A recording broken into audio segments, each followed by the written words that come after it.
Hello, and today we're going to be asking the essential question of, is stop and frisk racist and does it even work? Now, there's plenty of movements that want to stop this action that was initiated primarily by Rudolph Giuliani, but the first thing is first. When you look at a stop and frisk incident, more likely than not, you're going to see a white cop, a Puerto Rican cop, or whatever, stopping a black teenager or a black young man or a brown boy, ostensibly. And you see plenty of articles that are against it, but remember the image, right? So, minority getting oppressed by cop. I don't believe that's true, but still. Now, if we look at other people, of course, riots from the grifter Al Sharpton. So clearly, there's a lot of protest against the NYPD, but at the same time, are they warranted or not? Is what I'm asking. Now, when we look at the history of stop and frisk in New York City, you can obviously see that the Supreme Court ruled it unconstitutional, and other courts ruled it unconstitutional on many instances, yet they were still performed. So it's questionable whether or not it violates your Fourth Amendment or whatever else.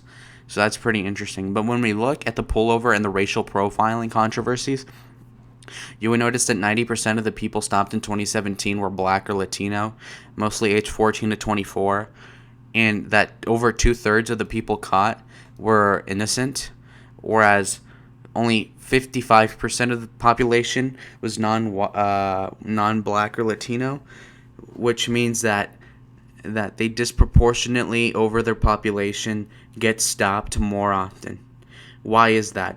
Well, it's usually because they commit more crimes, so they're stopped more often. And the places where they do stop and frisk is most likely the black and brown neighborhoods because they're most likely to do the crime. So this is all reasonable search, right? Now, the court usually provides that you can search somebody without a warrant or do something such as that with reasonable suspicion, and so reasonable search is the term and the phraseology that they're using now. And according to broken window policing, which is a very important component of crime analysis, it is important to understand that a low-level crime and disorder creates an environment that encourages more serious crimes, okay? This was theorized by George Lee Kelling and William Bratton, who was already chief officer in the police force in the early 90s under Mayor Dinkins. And then when Giuliani ran his campaign on crime, being tough on crime, they went after public urination, graffiti, and squeegee men, which are people that you see this in Mexico all the time, but people that go around and unsoliciting molesting your car, trying to wash it with their dirty water. And basically the point is to stop low-level crime. And then if, for example, if I'm a young black guy and I see a person and they're doing a lot of things such as initially, let's say, if I see somebody pissing in the sidewalk and I see somebody smoking weed, and I say, well, I mean, if they can get away with that, why can't I just rob a store then? Or why can't I just kill this person? Or why can I not sodomize this person? So that's the terminology or the theory they're using. So it's exponentially increasing the crime if you let the small things slip, which is somewhat like schools, how they work. So in 2002, there was 100,000 stop and frisk stops by officers. 82% of them came off with no fines or convictions. And then the number of stops increased dramatically in 2008 to over 500,000 stops, which is like 16% of the population of New York. And 88% of them didn't come into conviction. So what that means is that with a peak in 2011 of 700,000 stops, 90% of them were innocent, or at least they didn't get charged with anything. Meaning that on average, most of the people that got stopped, 88% of them at least, didn't get arrested for anything. So they didn't do anything seriously bad. Which means that the more you stop and frisk, there's diminishing returns. Now, the question as to where you're going to draw the line in the diminishing returns is whether or not it's constitutional and the perception of it publicly. And if you look at Bloomberg, Giuliani said himself that when the Jew Bloomberg took over New York, he took stop and frisk too far. And clearly, if you look at the conviction rate of Giuliani, there was a conviction of 82, whereas the conviction rate, the innocence went up 6% under Bloomberg. So clearly, there's diminishing returns. But again, if you do stop and frisk more people, you are going to catch more people. So it's kind of like the coronavirus testing epidemic. So are you going to test too much and catch too many, or there's diminishing returns? So what's efficient? And they get a lot of criticism from people, including the Liberties Union in New York, Latino Justice, the Bronx Defenders, a bunch of colored people, a bunch of Jewish grifters, a bunch of people that feign attention for these minorities, but they're just really trying to screw over the establishment, right? A lot of anarchists, libertarians, coloreds, etc. And Bloomberg explained in a radio show in 2013, and he was asked about it disproportionately affecting minorities, and he said that the data should be based on murder suspects' descriptions and not the population as a whole. And he said one newspaper and one news service, they keep saying, oh, it's a disproportionate percentage of a particular ethnic group. That may be, but it's not disproportionate percentage of those witnesses and victims describing as to committing the crime. In that case, incidentally, I think we disproportionately stop whites too much and minorities too little. So you can understand that. It means that Michael Bloomberg is saying that, yes, we are arresting or stopping and frisking more brown people, but they do more crime. So, in fact, we're probably doing it not as often as we should be to the minorities, and that comes off in a Democratic primary terribly, especially in how leftist the society is right now in the Democratic field. But clearly, I agree with what he said. Now, he said it in the wrong way, but here, in 2015, he said, before he was going to run for president, he said, 95% of murderers and the murder victims fit one MO, and you can take the description, Xerox it, and pass it around to all the cops. They are male, minority, 16 to 25. That's true in New York, and that's true in almost every city, and that's what the real crime is. You've got to get the guns out of the hands of the people that are getting killed, so that way you want to spend money on a lot of cops in the street, put the cops where the crime is, which means the minority neighborhoods. So one of the unintended consequences of the people say, oh my god, you're arresting kids with marijuana, and they're all minorities. Yes, that's true. Why? Because we put all the cops in the minority neighborhoods. Yes, that's true. Why do we do it? Because that's where all the crime is. And the way that you get the guns out of the kids' hands is to have them throw them up. To get the guns out of the kids' hands is to throw them up against the wall and frisk them. And then they start, oh, I don't want to get caught. So they don't bring a gun. And they still have a gun, but they leave it at home. So clearly that's a big problem. So you're looking at a situation in which you go for these low-level misdemeanors so that you can get the bigger things. So Bloomberg's MO was to take guns off of the street that were illegal primarily. He loved gun control, but he wanted to get the illegal guns first. Now, how do you get the guns out? Clearly, if you're not arresting them for the marijuana, how are you going to get them? Under what pretense are you going to search them for the gun? So they would catch kids smoking pot, which isn't the worst thing in the world, and then get them for their guns, which lowered the murder rate.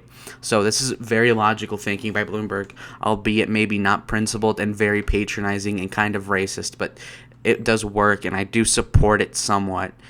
Okay, stop and frisk was an issue in the 2013 mayoral election, the race which would be to defeat Bloomberg's legacy, basically, which was won by Bill de Blasio, one of the biggest faggots in politics.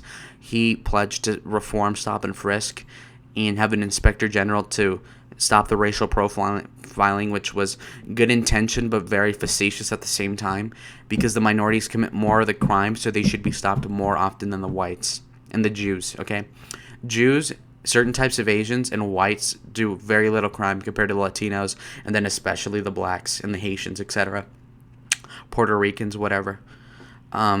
So over the next couple of years under de Blasio, stop and frisk was way down, but they still happened disproportionately to the city's African and Latino neighborhoods. But as of 2015, there was only 23,000 stops made frisking people. So only 23,000 people got frisked. Whereas in the peak of 2011 under Bloomberg, you saw 700,000 basically. So interesting. So de Blasio did 1/30th, so 4% of what Bloomberg did in stop and frisk, he did himself. So did crime go up 25 times to represent it proportionately? Of course it didn't. And when you look at the NYPD facial recognition database, they're trying to use computers instead of personal biases, so that you take race and racism out of the equation of policing. And even still, they go after the blacks because the blacks do more crime in virtually every situation that I could even fathom. So, and then Mayer was defending the Bloomberg was defending the aspect of stopping young black and Hispanic men at high rates because it does not reflect the city's overall census numbers. Seeing that the proportion of stops generally reflects our crime numbers does not mean, as the judge wrongly concluded, that the police are engaging in racial profiling. It means that they're stopping people in the communities who fit the descriptions of subjects or are engaged in suspicious activity. Again, so it's not we're going after 55% of the people, which happen to be minorities. We're going after the people that do the crime, which are almost always minorities. Stop and frisk also was mentioned in 2016. Donald Trump said that it was good, which is great. You know, he's strong on crime, I suppose, right?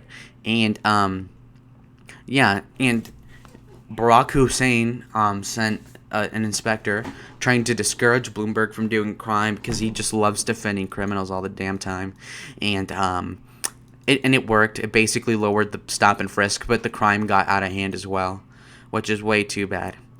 And that's upsetting to hear, okay? But, yeah, that's something that we need to know. So that's that article. When we look at penology and different sorts of policing, you could also see the fact as well that there's plenty of statistics that explain why zero tolerance and low crime policing is good for a society.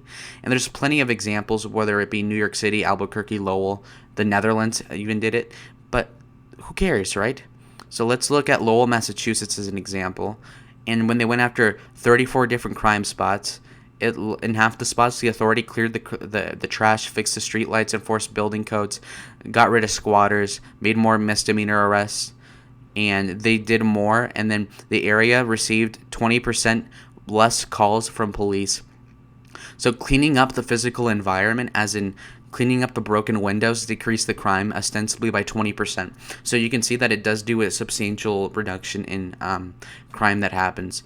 Again, in the Netherlands, it seems like it was affected as well. Again, so stealing went down.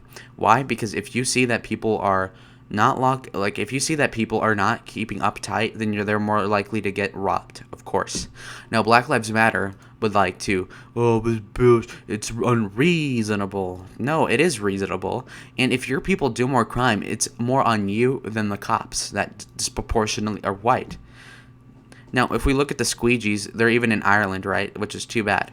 And these people are very annoying, yet they're not necessarily breaking too many laws. So you would want to get rid of these guys, right? So these squeegees are a problem because they encourage other people to do little misdemeanors. That's not a good thing, right? The crossing sweeper as well.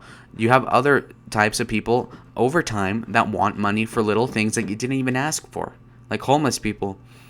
And if you get them out of the street, then you're more likely to encourage necessarily an environment where there's less crime. Now, if we look at the 2013 mayoral election, clearly the stop and frisk thing was taken too far by Bloomberg, and he screwed over the program to the point where de Blasio won New York by a lot. And I get that, de Blasio is supposed to win because he's a Democrat, but the exceptions are not the rule. And if you look over here, the crime did get a little worse, and you had this complete rhino Nikomalatakis to resurge a little bit and take some more of the votes, which is good, but again, not good enough. And when you look at the 2009 election with Bloomberg, he barely won that election because he just paid too much, okay? And then when we go further back again, and you see that Bloomberg wins again because he has a lot of funding. Again, 2001, he barely wins. But then we look at Giuliani, and he wins solidly as a Republican, albeit a liberal, but whatever. And the point is that he did it because stop and frisk worked. Now, when you took it too far, the optics got terrible, in which case, yes, the Democrats took control of New York again. Well, isn't that too bad? So that's what happens. Now, crime went up under Dinkins. Rudy Giuliani won the second time he ran, which is great for him. But exactly why would it be important to lower crime? Because it plays into elections, it plays into the economy and everything. So this guy had a great stint as mayor, not only because of 9/11, but his approvals were really high because even though he was pro-gay and he was cringe on the social issues, he was good on crime. And that's what really matters, because I'd rather be a guy who has to see the occasional pride parade than be dead. So that's one thing for Giuliani. Now, again, Most of the people that get frisked are these guys, but more often than not, these guys are up to something bad, and if they're not, they look like it, okay? So it's completely reasonable for them to be frisked. Now, should 700,000 of these blacks or whatever be frisked a year? No. But should 25,000 be frisked? No. Maybe like Giuliani had it, like 200,000, 300,000, 400,000. But when you're driving the numbers too high, you're just not representing the true facts of the case right here. Now, when we look at the United States crime rates, you can see that all of these numbers go down eventually. Okay, so now that we're looking at the United States trend rate of crime, you can see that murder per 100,000 people from 1960 to 2018, we start out at 5.1. Then we have a terrible time under Carter, etc. We were going to a peak number of approximately 10.2 murders in 1980. The crack epidemic is at an all-time high. Under Reagan, they do go down a little bit, but when you look, again, they peak up. Crack epidemic, George H.W. Bush is president, LA riots. 1990, 9.4 murders per 100,000 people. You have Giuliani take power. Other people enforce the law. You have the 1994 crime bill by Joe Biden and Hillary Clinton, Bill Clinton, which overall had some problems, but it did lower crime. They did employ 100,000 more federal police officers as well, and they helped police in general, okay? So this helped lower the number. You have other factors, of course, but by 1990, you're at 9.4 murders out of 100,000, and then now in 2000, you have it at 5.5. So they reduced the murder by 40%.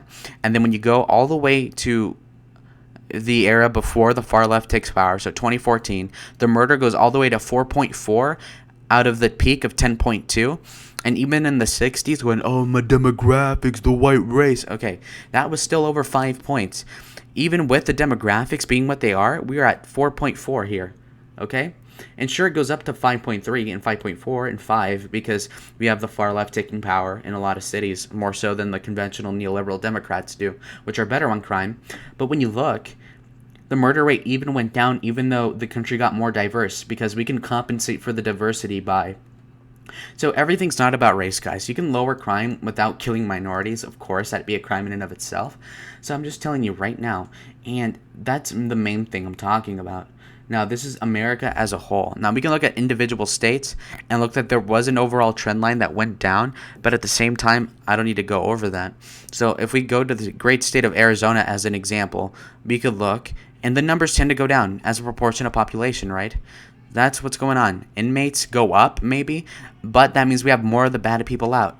Now, when we look at the New York crime rates, we look over here, and over a 58-year span, we are looking at the murder rate per 1,000 people.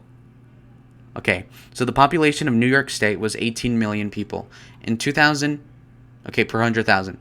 Okay, population is 18 million 50 years ago. We fast forward to today, and we're at approximately 20 million people. So the population goes up a little bit, but not by a lot.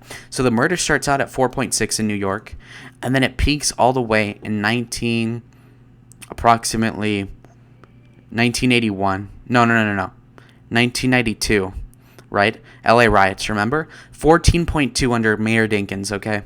So murder went from a low point of 4.6 in the beginning to 14.5. You have Giuliani take power in the mid-90s. You see the rate go from 13 to 11 to 8 to 7 to 6 to 5, from 5 to 4, 4, 4, 3, 3, 3, 3, 1, 3, 1. So even Bloomberg lowered it even further. Now, with 30 times as much, like as double, Bloomberg doubled policed what Giuliani did, but he only got 20% lower crime. Now, when you look at the percentage in which de Blasio lowered it by 30, you still have the crime going down. So while it is going up 2019 and 20, still, the policing is not exactly effective one-to-one, and there's diminishing returns, okay? But this is really important to record. The murder rate is lower than it was 50 years ago. So, of course, the police state is very important to have, and funding needs to be completely full. Clearly, this is all important. I'm completely vindicated in my ideas. If you look at different drug experts, of course, we have other politicians and other people in the crime justice institutions, really. Academics truly, expose what what lowers crime, etc. So we have Stephen Lewitt, who is a Jewish man from Louisiana who went to Chicago, so he knows all about crime. Went to MIT, etc. So he's a well-informed man. So when we use this source, we can see that he knows all about crime, and he obviously attributes certain amounts of policing as effective over other ones. So when we look at prison overcrowding, when there's too many prisoners, there's a increase in rapes in prisons. Obviously, when we look at police hiring, they help the rate of they increase the amount of enforcement of the law rather than lowering the crimes necessarily. And when we look at the LoJack anti-car theft devices, you can see that just by the placement of those, the perception of crime goes lower, which means that that it helps the crime disproportionately, even though you don't have police around. But that's because people know that they're safe. Or because if you're a robber and you know that half of the people have their cars defended, then why would you even bother at that point? So that's clearly obvious. And then when we look at drunk driving, the people with alcohol in their blood are 7 times more likely to die of a fatal crash than sober drivers, and those that are above the legal limit, the ones that do get DUIs, are 13 times more likely than sober drivers. Okay. Now each fine should be $8,000 because that's how much it costs for them to usually crash. Does it say? Whatever. Either way, it hurts insurance. And then now that we're done with this guy's thing, clearly he's tough on crime.